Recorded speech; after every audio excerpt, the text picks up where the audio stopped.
Have you ever stopped to think about how people looked at health, like way before modern medicine came along? We're about to dive into a system that's over 1,000 years old, one that mixes ancient wisdom with a really unique spiritual outlook.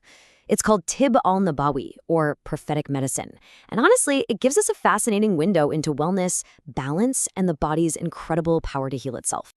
I know what you're thinking. A septic vapor is causing your headache? It sounds pretty wild, right? But that's exactly the point. This quote just drops us right into a completely different reality. It makes you wonder, how on earth did people understand the human body back then? And maybe more importantly, is there anything we can actually learn from it? So to figure that out, here's how we're going to break it all down. First, we'll look at the historical roots of this whole medical system. Then, we'll get introduced to what it calls the inner doctor. After that, we'll get super practical with 6 keys to living a balanced life, explore the deep, deep connection between the body and the soul, and finally, we'll wrap up by asking what all this ancient wisdom could possibly mean for us now. So where did this all come from? Well, Tibb an-Nabawi didn't just pop up out of thin air. You see, early Muslim scholars were absolute masters of synthesis. They studied the great medical traditions of their time, especially Greek medicine. And they didn't just copy-paste them. No, they adapted these ideas, built on them, and wove them into a totally new framework where your health was seen as part of a divinely ordered universe. And this really gets to the heart of the difference. On one hand, you have a worldview where getting sick is fundamentally an imbalance. The goal isn't to launch an all-out attack on a disease, but to gently support the body so it can heal itself. And then, on the other hand, you have our conventional view. Illness is a bug, an invader, or a broken part, and the treatment is designed to fix that part or kill the germ. They're just 2 completely different ways of looking at the very same problem. Now, this idea of supporting the body's own power to heal, that is central to absolutely everything here. The whole system is built on 2 foundational principles, and this is where we finally get to meet that inner doctor that this philosophy says is living inside every single one of us. The first principle is called physis or tabiyyah. You can just think of it as the body's own inner wisdom. It's natural, built-in drive to stay balanced and get healthy. I mean, think about it. When you get a paper cut, you don't have to consciously tell your skin to heal, right? Physis is that incredible automatic process that's fighting infection, repairing tissue, and just constantly working to keep you well. The healer's job then is simply to help physis, not get in its way. This quote from Albert Schweitzer, even though it comes from a totally different time and place, just nails the idea of physis.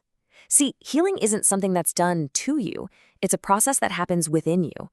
Our job is just to create the best possible conditions for that inner doctor to finally go to work. Okay, so if physis is the doctor, what kind of patient is it working with? Well, that's where the second key principle comes in. Temperament, or mizaj. And this is a huge deal because this is not a one-size-fits-all approach. The system argues that every single person has a unique constitution, a blend of physical, mental, and emotional traits that defines their perfect state of health. So your wellness plan has to be personalized just for you. This system breaks down those unique constitutions into 4 main temperaments, and each one is defined by a combination of qualities: hot, cold, moist, and dry. So a sanguineous person is considered hot and moist, while a melancholic person is cold and dry. The whole idea is that if you can understand your own unique temperament, you basically hold the key to keeping yourself in balance. Okay, so we have an inner doctor, physis, and a unique personal health blueprint, our temperament. How do we actually put this into practice? Well, this brings us to the most practical part of the whole system, a framework that's built on 6 essential lifestyle factors. These are the 6 pillars of health, and they cover pretty much everything, don't they? From the air we breathe and the changing seasons, to what we eat and drink, how we move and rest, our sleep patterns, our emotional states, and yep, even how our body gets rid of waste.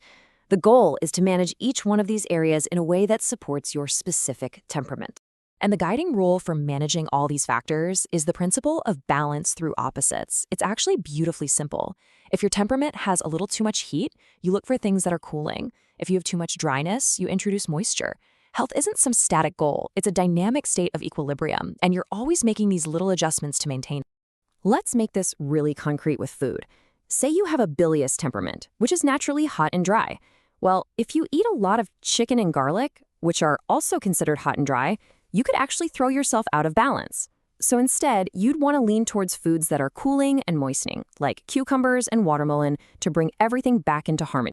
But this system goes even deeper than just diet and exercise. It argues that you absolutely cannot separate the health of the body from the health of the heart and soul. In this view, they are one single, indivisible unit. And this is a pretty profound idea. The source texts are very clear. While yes, physical sickness is important, illnesses of the soul are actually considered far more serious. Why? Because the body is temporary, but the soul is seen as permanent, so its health is of the absolute highest importance. So what exactly is a sickness of the heart? This quote breaks it down for us into two types. On one side, you have issues of doubt and uncertainty, like a crisis of faith or trust. And on the other, you have issues of desire and temptation. You know, when our impulses and our passions just run wild and unchecked. So if the illnesses are spiritual, it makes sense that the remedies have to be spiritual too. This is why practices like prayer, supplication, remembrance, reading scripture, and charity are seen as way more than just religious duties. In this system, they're actually considered powerful forms of medicine, designed to heal the very deepest parts of who we are. So after taking this journey through this ancient system, from septic vapors all the way to sicknesses of the soul, we find ourselves back in the present day. What are the big ideas we can really take away from all this? So what are the big takeaways? Well, first, this approach to health is totally holistic. Body, mind, and spirit are all one thing. It's also deeply personalized, built around your own unique temperament. It's incredibly preventative, focused on supporting that inner doctor before you get sick. And finally, it's all about balance, right? Using opposites to gently guide the body back to its ideal state. Which leaves us with a pretty big question. In our world of gene sequencing and robotic surgery, what do we do with ancient ideas like temperament, balance, and the doctor within? Can a system that champions prevention, personalization, and spiritual well-being offer us anything valuable in our modern search for health? It's definitely something to think about.